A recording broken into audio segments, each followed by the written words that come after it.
This is Fearless Leadership with Brendan Keegan, a production of Forbes Books, conversations with leaders who provide valuable, candid insights from their journeys and share their secrets to what made them successful and fearless.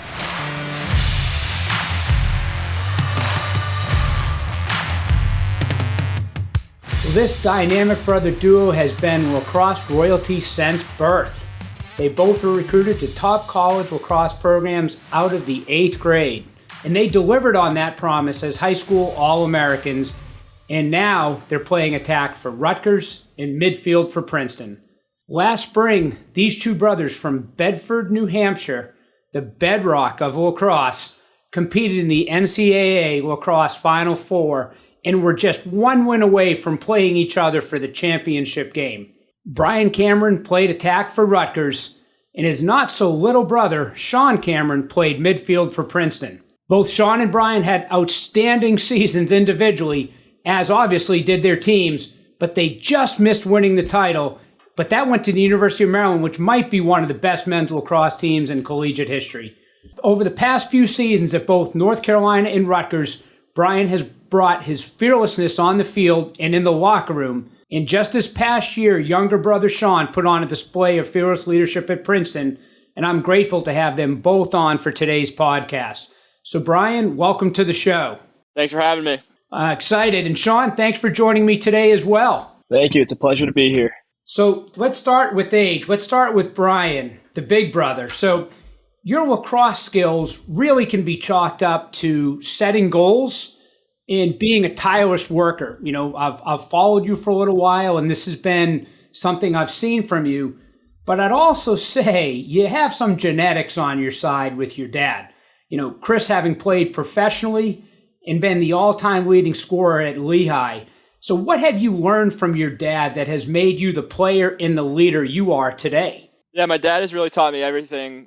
A lot of coaches, parent coaches, he's coached me my whole life, and a lot of them say, you know, if we're going to talk about lacrosse, let's go in the driveway or only talk about it on the field.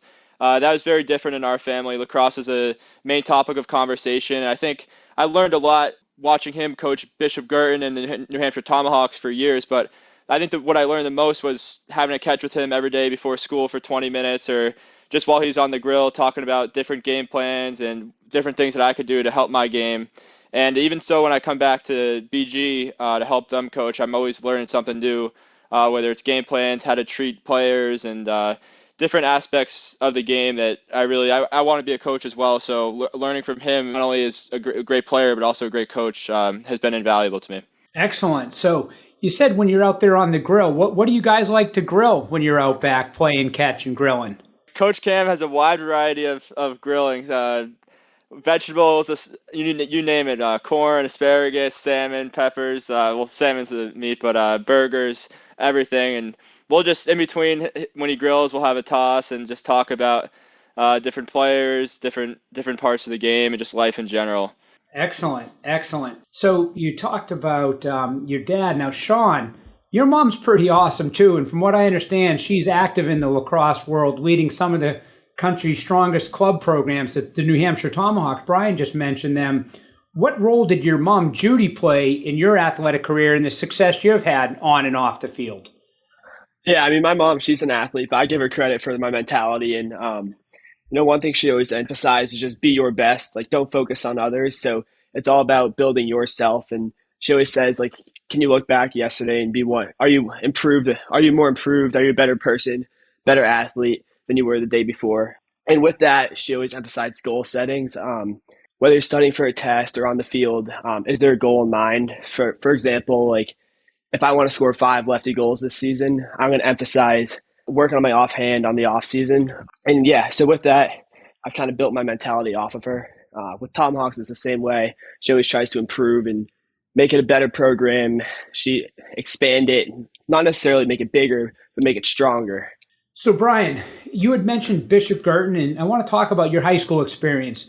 You started off at Brewster Academy, and you transferred to Bishop Girton. And for those listeners, Bishop Girton is a perennial lacrosse powerhouse. What is it about the BG program that just breeds greatness? Yeah, I think in 2003 and before, they were a losing program. And then my dad took it over and really instilled the culture. And I think there's been a lot of great coaches along with him. Coach Salch, Coach Caveney, Cody Marquis, Luke Soames that have really helped along the way. But just the consistent influx of great players through the years that have passed on from generation to generation and they're still very supportive of the program, the alumni support. And it's really not one person, but it's the whole culture of the program. It's a winning culture. And it was really, and I had a great experience at BG. I always wanted to go there. I would go to every practice since I was in 4th grade. And then in middle school, I had committed to UNC in 8th grade, but I was really struggling in school. I was in support, and it's kind of a message to the younger kids. I was in support. I had C's. I may have failed one class in middle school, so I was really worried about the academic rigors at BG, and decided to go to Brewster for a couple years. And then once I got my grades to a certain point and really worked in the classroom, BG was great, and I learned a lot of key academic habits that helped me at BG, and ultimately it was one of the best decisions I made coming back and playing for my dad and playing with Sean. It was a great experience. So, you mixed a little bit of being an athlete and being a mathlete there. Hey, I don't know if you know this, but, I'm actually very grateful for your dad coming to Bishop Girton and becoming the lacrosse coach and really building this perennial powerhouse. Because before your dad did that, they had quite the baseball program.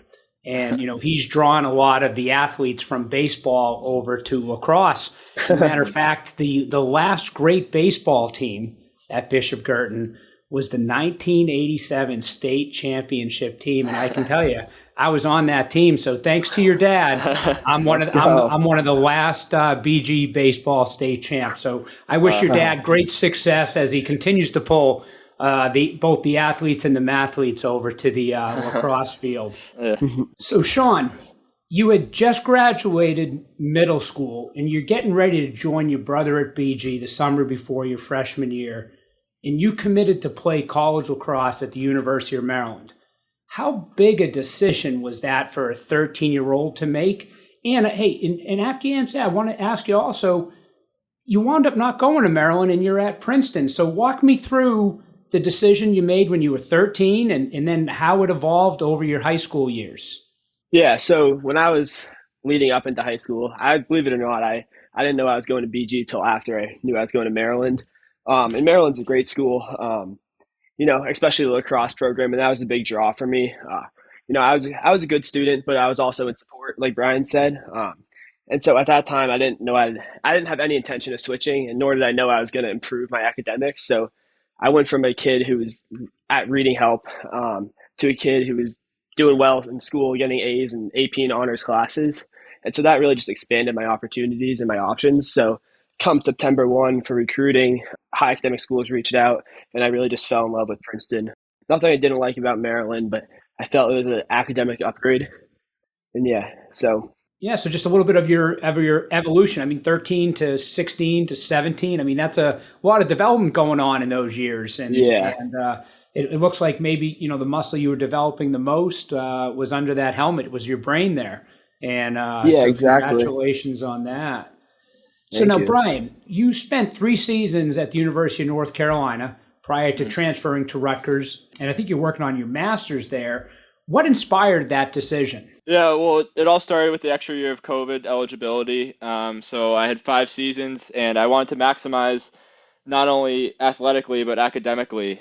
So I was in position to graduate early from UNC, and I ultimately was starting to think about, how I can maximize those 5 years of eligibility. And I realized that I'm in the position to graduate early. Why not get a master's? So I'm in a 1.5-year program now at Rutgers. So it worked out perfectly. I enrolled in January, and then I finished next May of 2023. But I really had an unbelievable experience at UNC. I'm a Tar Heel for life, and I just met so many incredible people, had great experiences, lived out a dream of playing for UNC lacrosse. And ultimately, it was a great decision for me, both academically and athletically. But I'm definitely grateful for my experience that I had there down in Chapel Hill.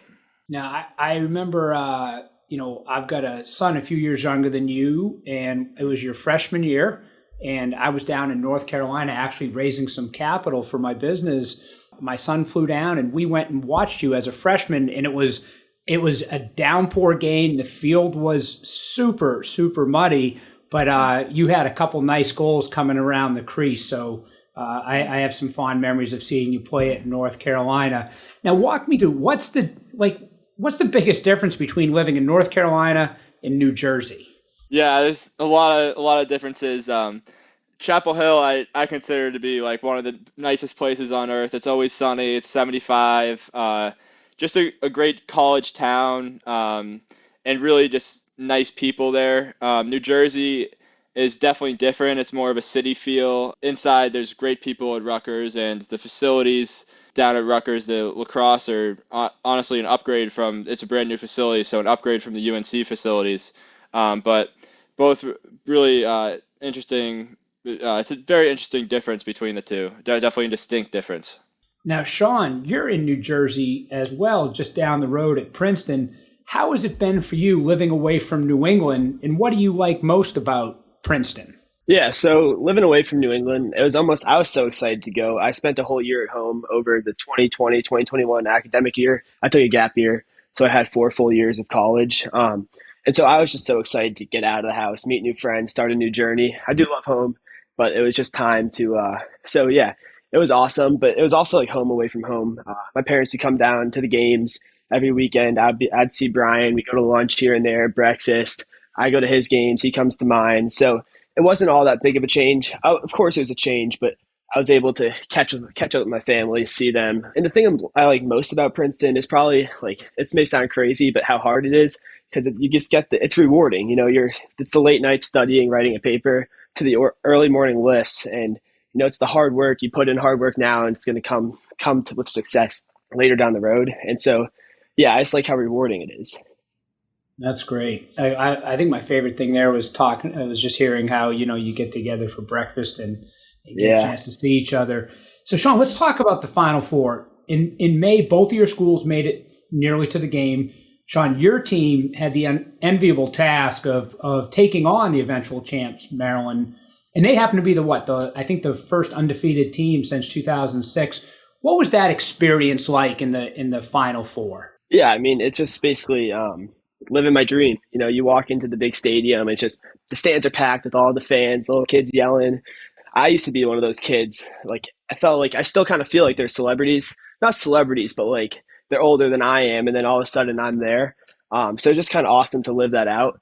I remember, 5-6 years ago, we were watching the Final Four. Brian and I were. It was Maryland versus North Carolina, which was our respective schools at that time, and we're like, oh, this could be us one day. And I know we fell one game short of playing each other, but it was still just like awesome to be there and to feel it, to feel the atmosphere, and the crowd was going. And once the game started, you kind of blocked out the crowd. And so that wasn't as much of an impact, but it was still just great to just live out my dream. That's like what I dreamed of my whole child career, was just all the like tournaments and all that, was just all to get to this Memorial Day weekend. Awesome. Now, Brian, before this year, you had an opportunity to play in a handful of tournament games while at Carolina. What was it like the second time around with a different team?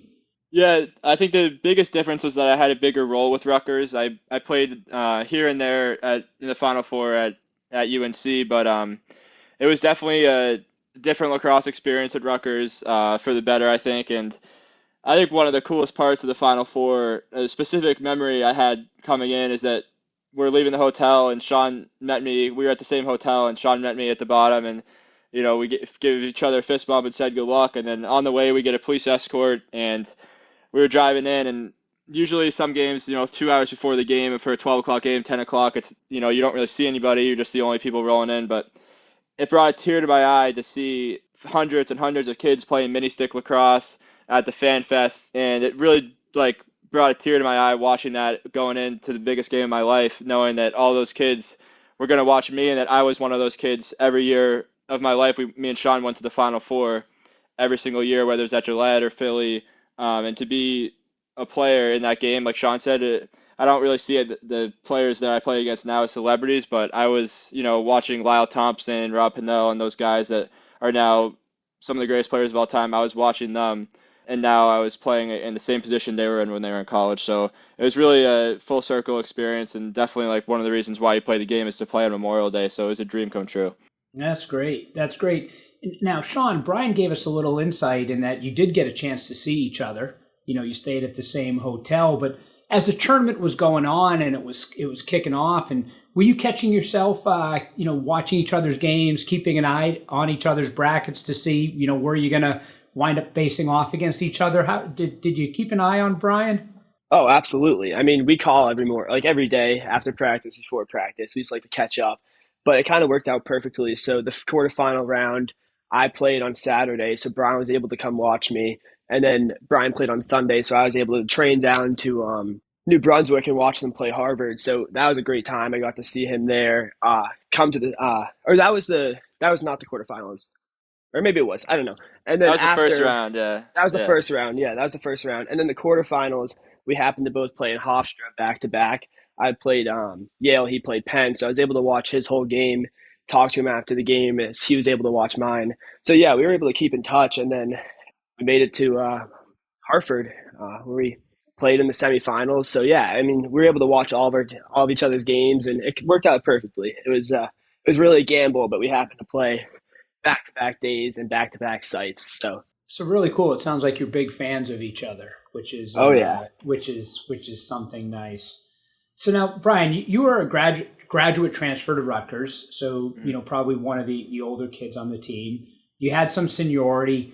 How did you, when you first joined the team, how did you go into the locker room and earn the respect and gain the respect of your teammates and assume some leadership responsibilities in your first year there? Yeah, it was definitely like almost being a freshman again. Like you said, I had that seniority and experience from playing 3 years at UNC, but going to Rutgers fresh in January, where the start of the season, the guys were really, I was unsure. I had talked with some of them and watched all the practices in the fall, but I was unsure, how it was going to go, but they welcomed me with open arms, and I definitely kind of learned the ropes the first month and a half of the season and leaned on our leaders to kind of show me the ropes and how it went. And then towards, the middle end of the season, I started to get a bigger voice, in the locker room, and really within the offensive huddle. I'm not a very vocal leader, but I try to lead by example. And in the offensive huddle and film sessions, I had a bigger voice towards the middle end of the season than I did starting out, just trying to learn from them. But it was a really cool experience to be almost a freshman again and learn the ropes and what Rutgers lacrosse is all about. Now, Sean, you were a freshman last year, so how did you integrate into the team, and were there particular leaders that you looked up to, or players or coaches you gravitated to? The coaches at Princeton, they create a really tight-knit community starting from the locker room, and it starts with the fifth-year seniors. They've been there for 5 years, and it trickles down all the way to the freshmen. So it was just a great team of leadership, and what made it easier for me, I did a gap year, so I was able to be on the team Zooms and the group chats for that whole year leading up to my freshman year. So I got to know everyone better just in the locker room. I had 3 captains next to me that I was able to talk to, and they kind of guided me through whether it was lacrosse, academics. They helped me whether it's like pick classes, learn plays in the lacrosse classroom, in the real classroom, on the field. And so, yeah, I mean, it was all about creating like a tight-knit community, which Princeton has, and that really helped me a lot. What's interesting, you've both talked about on the field and off the field. You also both talked about in middle school, going back to middle school and working on your grades. And Sean, you're at Princeton, and Brian, you graduated early from North Carolina, a top academic school, and getting your master's. I think hearing some of those stories are as impressive as what lacrosse stars you are. And I think, for young kids out there, just hearing that you can come into high school and really work on your grades and get to great academic schools. And then once you're there, graduate early or go to a top school. And just some really good lessons there. Brian, coming back to the field, how do leaders, whether they're coaches or captains, how do you think they best motivate a team? What are some of the best ways you've seen teams or yourself motivated? Yeah, I think there's a couple different types of leaders and kids and players. Is that you have the rah-rah guy that A lot of it's all talk, speaking into existence, which I found is good, for a short motivation. But the best leaders I've had, Justin Anderson, Colin Kirst, Ryan Gallagher, Jack Rowlett, all guys that are high level players and leaders, was that they do everything the right way and they lead by example. And I think even though the vocal side of it is good, Colin Kirst, first team All-American goalie, would jog onto the field every single time and take shots after every single practice, rain or shine, without fail. And these habits that all these players had are contagious. And that's really what I think I took most from the leaders, is that once you see, Colin taking shots, the freshman goalie then takes shots, and then me and Ross Scott were to take shots after practice. Then the freshman Dante then joins us for a little bit, and that was contagious, and it was both a common theme at UNC and at Rutgers. Excellent. And I know that from reading some things that you've written in the past and stories I've heard about you, you're quite the motivator in the off season over the summer with your summer grind program. Have you been doing? Yeah. Have you been grinding this summer? I have. Yeah, it's been every day. Yeah, every day. It's been kind of a sentimental grind because this is the last one that I'll have.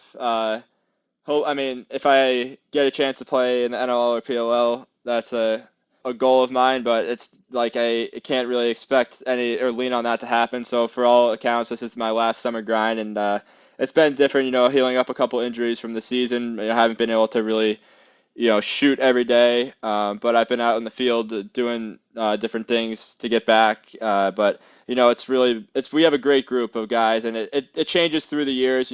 First we'd have 15, 20 guys, and then Sean can kind of speak upon it too. Like, everybody has internships, they're kind of lose their motivation, but we have a guy, Max Miniello, Nate LaLiberty, me and Sean, and Max Hartsock. We really get after it every single day, and that's been kind of the mainstay crew that's been this summer, and it's really rewarding to see the progress that we made, just like in the weight room, on the field, and I hope it's going to pay dividends for this season. So, Sean, I think I heard you pipe in there. You've been doing some of the summer grind with Brian and the crew as well? Yeah, of course. Every morning, 8 a.m., we go to the field, get some shots in, work on stick work, and then we do some running, speed, and agility. I lift at Top Fitness, the executive, and yeah, so it's all preparation for another great year. Hopefully get back right where we want to finish, championship weekend. All right, so I'm going to throw a little bit of a different question at you, Sean. We're going to play a game here of fantasy lacrosse. So it's the title game. You're in the championship game, 30 seconds to go, and the coach calls for an isolation play. Okay, who gets the ball? Chris, your dad, who's Lehigh's all-time leading scorer. Now, we didn't talk much about your sister, Kristen. She's a legendary player from Northwestern. Brian, who plays attack and is pretty solid coming around the crease. Or you running an ISO play from the midi. So 30 seconds to go, you're tied. Who gets the ball? That's a great question. So I have to give it to my dad behind the goal at X. The stats showed he's a Wii player. He's looking to make an assist, feed the crease. So I'm going to have my dad start it behind. Brian's going to set a pick on the crease, and Kristen's going to roll off, dip and dunk, finish the ball. Coach Cam to Kristen.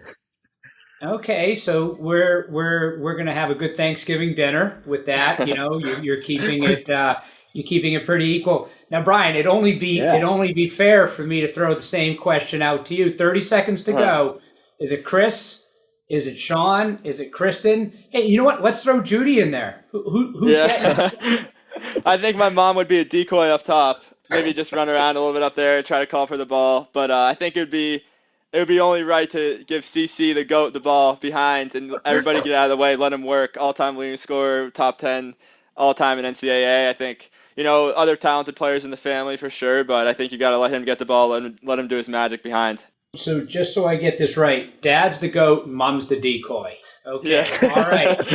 I got that down, and maybe when they follow up and listen to this, you might be having a conversation with your mom after. So, hey guys, I really appreciate it. Just to the crew out there listening, this dynamic brother duo have been lacrosse royalty since birth. They both were recruited to top college lacrosse programs out of the 8th grade. and delivered on that promise as high school All-Americans, now playing attack for Rutgers and midfield for Princeton, both making it to the Final Four this past year.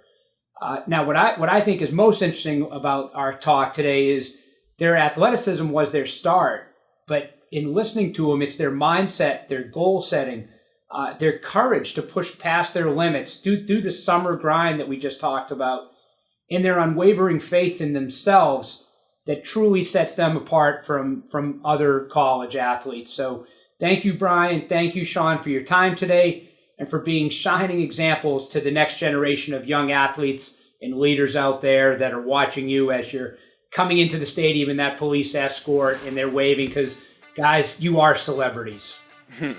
Thank you for having us. It was awesome to talk. Thank you. Yeah, it was awesome to be here. Yeah. And that wraps up today's episode of Fearless Leadership. If you enjoy the show, and I hope you do, make sure you take a second to subscribe so you automatically get my new shows when they drop. Also, if you do have a minute, I'd love if you left us a review so more folks like yourself can discover the show. And remember, until next time, have the courage to fail and the faith to succeed. This has been Fearless Leadership with Brendan Keegan. If you want to learn to live and lead fearlessly, go to brendanpkeegan.com. Fearless Leadership is a production of Forbes Books.